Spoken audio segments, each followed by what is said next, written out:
Bioética y trasplante de órganos.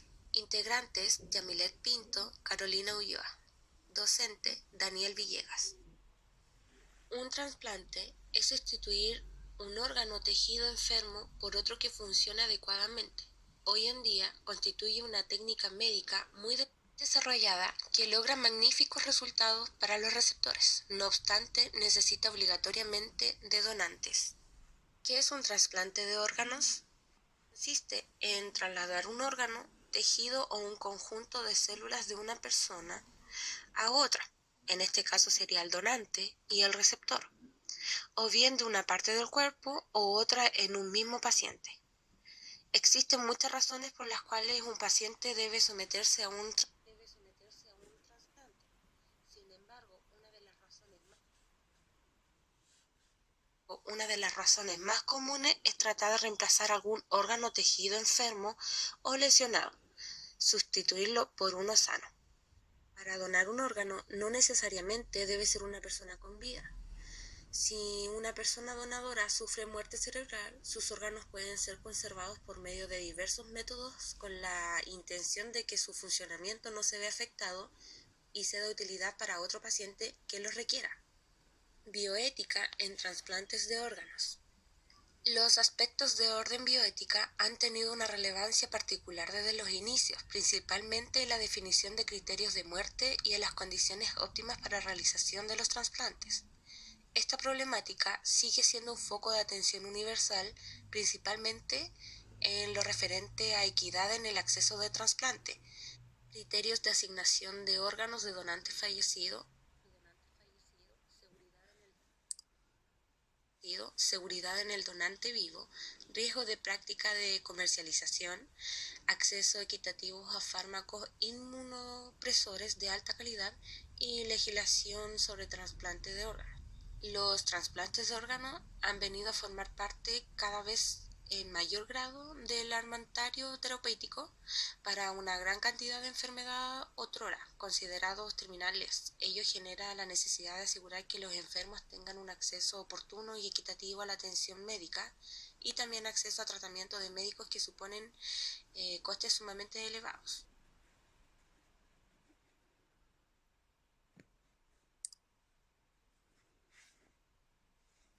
Historia del trasplante de órganos. Desde antiguo, el hombre ha observado el proceso de curación de las heridas y ha intentado reproducirlo. Hay noticias de prácticas quirúrgicas en tiempos tan remotos como el Neolítico, que se sabe que en el Imperio Inca se sustituían los huesos dañados por placas de oro en intervenciones a cerebro descubierto. En el año 1954 se hace el primer trasplante renal, que salió todo un éxito, de un paciente procedente de su gemelo idéntico, evitando así el rechazo. Otro hito en la historia de los trasplantes fue el primer trasplante de hígado en el 1963 y en 1967 fue el primer trasplante de corazón.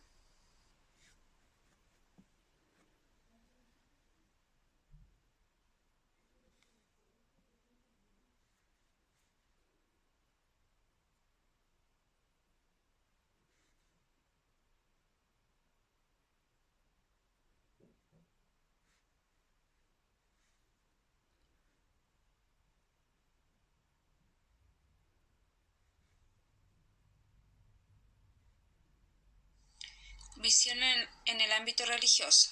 Las religiones, particularmente el catolicismo, aceptan el trasplante de órganos, donación de órganos y la promueven como un acto de altruismo en un contexto de éticas máximo. Y las creencias religiosas metafísicas juegan un rol importante en la esencia, posición ante temas morales para quienes adhieren a ellas. En el caso de las grandes religiones, exhortan a sus fieles a la donación de órganos, apelando a la generosidad y amor al prójimo. Pero sin embargo, paradójicamente muchos fieles desconocen este criterio o interpretan de forma errónea las enseñanzas morales, rechazando la donación y el trasplante. Por ejemplo, los testigos de Jehová. Siempre se asume que se conoce la donación por su creencia en contra de la transfusión de sangre, pero sin embargo esto solo quiere decir que toda la sangre debe ser eliminada de los órganos y tejidos antes de ser un trasplante. Se aceptan que el donante del órgano reciba la sangre como parte de su recuperación y consecuencia de haber donado el órgano. La Iglesia cristiana, la Iglesia estimula la donación de órganos, trasplante y tejido, expresando que el individuo fue creado para la gloria de Dios y para compartir su amor al trasplante de un órgano. El hinduismo, la Iglesia evangélica conservativa, independiente, generalmente los evangelistas no se oponen a la donación y trasplante de órganos y tejidos. Cada iglesia es autónoma y deja la decisión de donar al individuo. Visión en el ámbito ético. Visiones éticas han estado presentes desde los comienzos de los trasplantes. En este punto, para que la reflexión ética sea una herramienta útil, así como una plataforma para acercar al saber médico a la sociedad civil y que éste se sienta objeto y sujeto de estos avances necesarios. Visión en el ámbito moral. Moral configura por el respeto por la autonomía de los pacientes. Es el hecho de que alguien quiera o decida sufrir una intervención que pone en riesgo su salud o su vida, que pueda llevar a ser entendido como algo sobre lo que solo el paciente puede decidir. Y quien habla de la donación o trasplante de órganos entre vivos como si se tratara de un acuerdo entre dos personas exclusivamente. En la donación y el trasplante interviene una gran cantidad de profesionales que gracias al apoyo de distintas instituciones sociales ha conseguido la suficiente destreza y pericia profesionales como para realizar estas prácticas tan especializadas. Pero sin embargo, este apoyo, sin el beneplácito social, la donación de vivo y el consiguiente de trasplantes serían absolutamente imposibles. Se trata, pues, de una cuestión de negociar únicamente entre dos. Políticas públicas que existen. Los trasplantes de órganos solo podrían realizarse con fines terapéuticos, realizar en hospitales, clínicas que acrediten cumplir con todas las condiciones y requisitos establecidos por las normas vigentes. Las personas cuyo estado de salud lo requiera tendrán derecho a ser receptoras de órganos. En nuestro país, las leyes que regulan los procesos de donación y trasplante son las siguientes. Ley número 19.451, que establece la norma sobre trasplante y donación de órganos. Ley número 20.413, número 20.673, que modifica la ley número 19.451 con el fin de determinar quiénes pueden ser considerados donantes de órganos. Caso clínico. Un paciente de 8 años, 6 meses de edad, proveniente de la localidad semirural cerca de Santiago, hija única, embarazo controlado y evolucionó bien, sin complicaciones, sin patología. Se atendió en el hospital local. Parto eutóxico de término y periodo de recién nacido normal. Desarrolló ictericia progresiva que llegó a cifras de 29, con predominio de bilirrubina indirecta. En el hospital, a los 3 meses de vida, se estableció el diagnóstico de Crigler-Najjar tipo 1, cuyo manejo hacía necesario el uso de fototerapia permanente por 12 horas diarias. Se implementó fototerapia en su domicilio, evolucionando en forma satisfactoria. Hasta los 2 años de edad presenta un síndrome convulsivo paro cardiorrespiratorio y este episodio se constató compromiso neurológico severo. Ha continuado con fototerapia en su domicilio por 14 horas diarias, manejó en forma adecuada por los padres. Evolucionó neurológica reciente, se confirma la existencia de parálisis pseudovulvar y enteropatía hipoxia, con un importante compromiso intelectual que la sitúa en una edad mental de 2 a 3 años. Obedece órdenes simples, puede vestirse sola, se comunica con dificultad y fue enviada a Santiago para la consideración de un posible trasplante hepático. El pronóstico sin trasplante es de daño progresivo irreversible. El beneficio del trasplante sería independizarla de la fototerapia, mejorando sustancialmente la calidad de vida de la niña y de los padres, aunque el daño neurológico no se modificará. Las alternativas de acción serían mantener el cuidado actual, trasplante hepático de cadáver o trasplante de donante vivo. La justificación ética del trasplante. En este caso, para realizar esta terapia, el paciente en cuestión es muy lejana. La escasez de órganos obliga a establecer prioridades en los programas de trasplante, y en estos criterios se considera no prioritario los casos con patología crónica neurológica, como el caso que se comenta. Se consideró si deferencia si se tratara de donante vivo, situaciones en las cuales solo se consideran los recursos de las correspondientes instituciones de salud, pero en este caso en particular, los recursos correspondientes serían en espera, ya que el paciente tiene condición neurológica y no lo califica como para ser un donante. En este caso es de autonomía. Los padres deberían decidir si sería trasplantada o no. Caso clínico 2. Paciente de 52 años dializado por insuficiencia renal crónica terminal secundaria a una nefropatía isquémica por hipertensión arterial que compromete gravemente a sus riñones. Presenta una cardiopatía, posible cirrosis provocada por la ingesta del alcohol, así como una pancreatitis aguda que compromete su producción de insulina, siendo ya diabético. Patología condicionada como valoración de 10 puntos en índice con morbilidad de Charlson, siendo máximo riesgo vital. Los médicos han establecido que el tratamiento que debe realizarse es de hemodiálisis convencional de 4 horas 3 días a la semana. Desde el inicio el paciente acude de forma irregular a las sesiones y la última semana ha decidido por propia iniciativa ir lunes y viernes, no respetando la pauta establecida por sus médicos. Lo que busca es mantenerse vivo hasta que faciliten un trasplante de cadáver, riñón, posible hígado. Es su único objetivo. Problemas morales.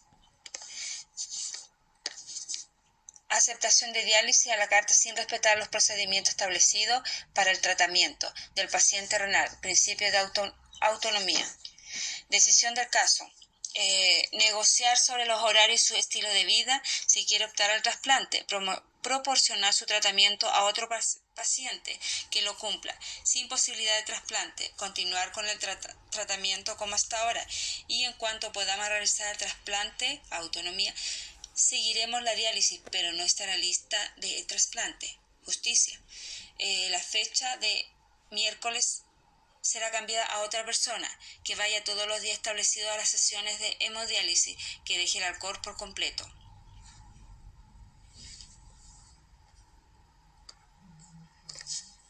Órganos que pueden trasplantarse.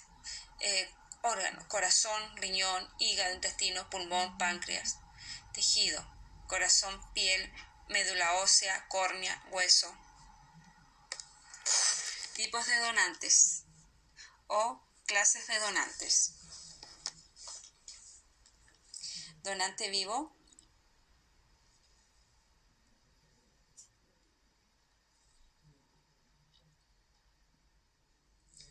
Si está sano y hay tejido que puede donar y que se recuperan con el tiempo, como la sangre y las plaquetas de la sangre, también pueden donar de su médula, su hígado, pulmones, intestinos, de páncreas o riñón. Por lo general, los donantes vivos deben tener entre 18 y 60 años, tener buena salud y no sufrir diabetes, cáncer, presión alta o enfermedades cardiovasculares.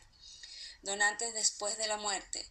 Muerte cerebral es el tipo de trasplante más común. Por lo general, los órganos más útiles son aquellas personas sanas que han tenido un accidente fatal o un infarto.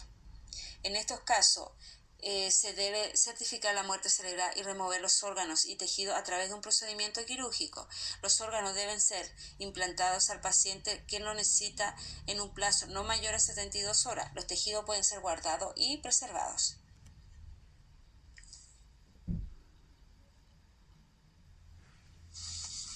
Etapas de un trasplante. Detección del potencial donante. En hospitales y clínicas, capacidad para generar donantes, trabajo en un equipo de coordinación hospitales. Identifican al paciente con diagnóstico de muerte cerebral, quienes son potenciales donantes de órganos. Activación, sistema de procuramiento. Diagnóstico de la muerte, coordinador hospital informa a la Coordinación Nacional de Trasplante. Este alerta a los centros de trasplante para comenzar la identificación de los pacientes que podrían ser receptores de los órganos. Entrevista a las familias de potencial donante. El coordinador hospitalario conserva con la familia para validar con ellos la voluntad manifestada en vida por la persona fallecida a favor o en contra de la donación de órganos. Compatibilidad entre los donantes y receptor. La Coordinación Nacional recepciona los antecedentes del donante, edad, peso, talla y grupo sanguíneo, entre otros, para identificar los receptores definitivos compatibles en la lista de espera. Alerta a pacientes que podrían ser trasplantados. Definidos los receptores de los órganos, son los equipos de los trasplantes quienes informan a sus pacientes que serán trasplantados. Procuramiento de órganos. El equipo de cirujano se traslada vía aérea o terrestre al hospital o clínica donde está el donante. Trasplante de órganos. El paralelo al proceso de procuramiento en los centros de trasplante de los pacientes que recibirán los órganos son preparados e ingresados al pabellón para iniciar el proceso quirúrgico. Plazos. Se debe realizarse con la mayor rapidez posible para evitar el deterioro de los órganos. Tiempo que transcurre desde que se extrae y se implanta un determinado órgano se conoce como tiempo de isquemia. Corazón, hasta 4 horas. Pulmones, 6 horas. Páncreas, 16 horas. Riñones, 24 horas. Hígado, 8 horas. Conclusión. Sobre el trasplante de órganos se relaciona con planteamientos que intentan dar solución a su escasa disponibilidad. Un acuerdo general en reconocer la necesidad de obtener más órganos para evitar la muerte de muchos enfermos y mejorar la calidad de vida de innumerables personas. Pero también se subraya la necesidad de mantener límites éticos, algo difícil si aceptamos que estos no son fijos, sino que se establecen a partir de una reflexión y revisión permanente que toma en cuenta las necesidades y realidades que también en el transcurso del tiempo y manera especial con el avance de la medicina y la tecnología. Gracias.